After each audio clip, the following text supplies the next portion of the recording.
ជំរាបសួរបងប្អូនអរគ្នាចឹងនេះខ្ញុំចង់មួយយ៉ាងពីស្ថានភាពយុវវ័យចំពោះទី28ដែលតាក់ទងជាមួយនឹងរបៀបដែលធ្វើឲ្យយើងរឹងមាំ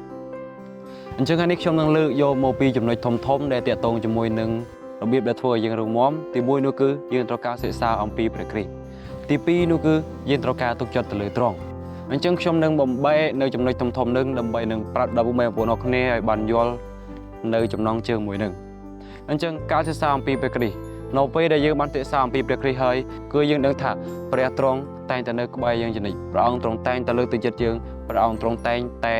បង្ហាញផ្លូវយើងឲ្យយើងដើរនោះផ្លូវដែលត្រឹមត្រូវអានេះហើយគឺជាចំណុចមួយដែលតាក់ទងជាមួយឆាកជីវិតរបស់យើងរាល់គ្នាដើម្បីឲ្យយើងមានភាពរឹងមាំអញ្ចឹងបើសិនជាជីវិតរបស់យើងជួបនៅទុក្ខលំបាកយើងចោះចាញ់នៅសេចក្តីល្បួងរបស់សតាំងនោះជីវិតយើងនឹងខ្លាចជាអ្នកបម្រើរបស់វាប៉ុន្តែបើសិនជាយើងសិក្សាអំពីព្រះគ្រីស្ទនោះយើងនឹងដឹងពីចំណុចដែលយើងត្រូវរត់ចេញពីបញ្ហាមួយដែលតែងតែនៅក្បែរយើងជានិច្ចព្រះគ្រីស្ទទ្រង់បានបង្ហាញឲ្យសាវករបស់ទ្រង់បានសរសេរនៅព្រះគម្ពីរដែលតាក់ទងជាមួយនឹងភាពរឹងមាំដើម្បីនឹងឲ្យយើងរាល់គ្នាបានដឹងនិងបានសិក្សាអំពីព្រះអង្គ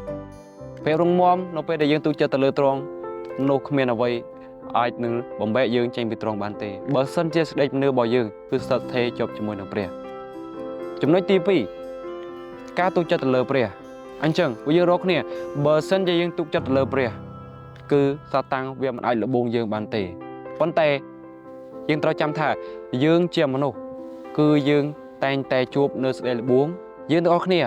បើសិនជាយើងមិនអាចយកឈ្នះលើសេចក្តីលបងនោះបានទេគឺមានន័យថាយើងមិនទាន់មានភាពរឹងមាំនៅឡើយទេ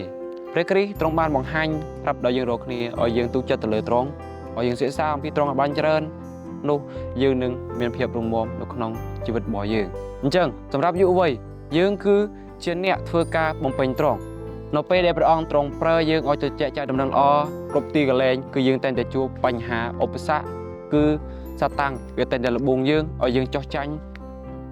នៅកិច្ចការងាររបស់ទ្រង់ប៉ុន្តែព្រះអង្គទ្រង់បានប្រាប់ហើយប្រាប់ទៀតថានៅពេលដែលយើងទៅទីណាកុំអស់ភ័យខ្លាចអីសោះគឺព្រះអង្គទ្រង់តែងតែនៅក្បែរយើងជានិច្ចគឺព្រះអង្គទ្រង់តែងតែនៅការពារយើងคุ้មគ្រងយើងជួយយើងនៅពេលដែលយើងជួបឧបសគ្គដូច្នេះហើយទើបព្រះយេស៊ូវទ្រង់បានប្រាប់យើងដើម្បីឲ្យយើងបានទុកចិត្តទៅលើទ្រង់អ្វីទាំងអស់នេះគឺមកពីសេចក្តីស្រឡាញ់ដែលព្រះអង្គទ្រង់បានប្រាប់យើងព្រះអង្គតែដែលព្រះអង្គទ្រង់បានជួយយើងកុំឲ្យយើងធ្លាក់ក្នុងដីល្បួងអានេះហើយគឺជារបៀបមួយដែលធ្វើឲ្យយើងមានសេចក្តីរឹងមាំដែលអាចធ្វើឲ្យសេចក្តីជំនឿរបស់យើងរឹងមាំជាប់ជាមួយនឹងព្រះហើយឲ្យយើងមានភាពរឹងមាំក្នុងការបំពេញកិច្ចការងារត្រង់ផងដែរអញ្ចឹងហើយសារទៅកាន់យុវវ័យថ្ងៃនេះគឺខ្ញុំមានតែប៉ុណ្្នឹងឯងខ្ញុំក៏សូមអរគុណដល់បងប្អូនអរគ្នាសម្រាប់ការទស្សនានៅវីដេអូមួយនេះខ្ញុំសូមអរគុណនិងសូមជម្រាបលា